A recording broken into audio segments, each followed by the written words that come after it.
আপনারা যেমন ইসলামী শাসন ব্যবস্থা চান বাংলাদেশে, এই আমাদের দেখুন প্রধান বিরোধী দল তারাও চায়, এবং আসলে দুইজনের চাওয়াই তো এক এই প্রেক্ষাপটে এখন তাদের পার্থক্যটা কোথায়? আপনাদের চাওয়া তাদের চাওয়ার মধ্যে, তারাও তো চাচ্ছে ইসলামী শাসন ব্যবস্থা বা ওই প্রত্যাশা নিয়ে এসেছিল।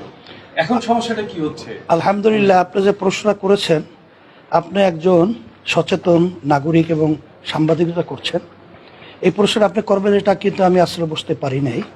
কারণ তারা নির্বাচন ইশতেহারের মধ্যে কোন দল কি চায় এটা কিন্তু নির্বাচন ইশতেহারের ভিতরে প্রকাশ করে, কিন্তু পুরো তাদের নির্বাচন ইশতেহারের ভিতরে কোথায় ইসলাম অনুযায়ী তারা দেশ পরিচালনা করবে এটা তারা বলে নেই। বরঞ্চ খ্রিস্টানি মিশনারি সেখানে তারা বৈঠকের মাধ্যমে তারা প্রকাশ করেছে যে তারা যদি ক্ষমতায় যায় ইসলাম অনুযায়ী, শরিয়া অনুযায়ী দেশ পরিচালনা করবে না।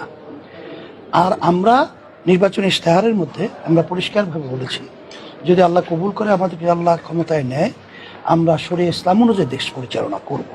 এখানে পার্থক্য তো দিন আর রাত্র।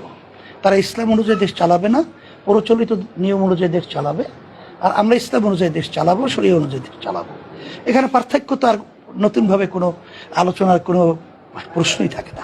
আসলে আমরা যে আশা আকাঙ্ক্ষা নিয়ে এই সরকার থেকে আমরা যে চেয়েছিলাম তা আসলে আমরা বাস্তবে সেভাবে দেখছি না।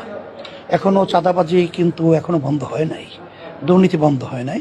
বরঞ্চ আমরা দেখেছি সর্বত্র মাদকের ছয়লাভ এমনভাবে মহামারী আকার ধারণ করেছে। এখন তো আমরা খুব দুশ্চিন্তায় আছি যে এখন উঠতি বয়সের ছাত্রগুলো, ছেলেগুলো এখন তারা যেভাবে মাদকে আসক্ত হচ্ছে, তারা অনেক সময়, আমি যেমন চরবনাইতে সেদিনকে বাপকে মারতেছে, মাকে মারতেছে।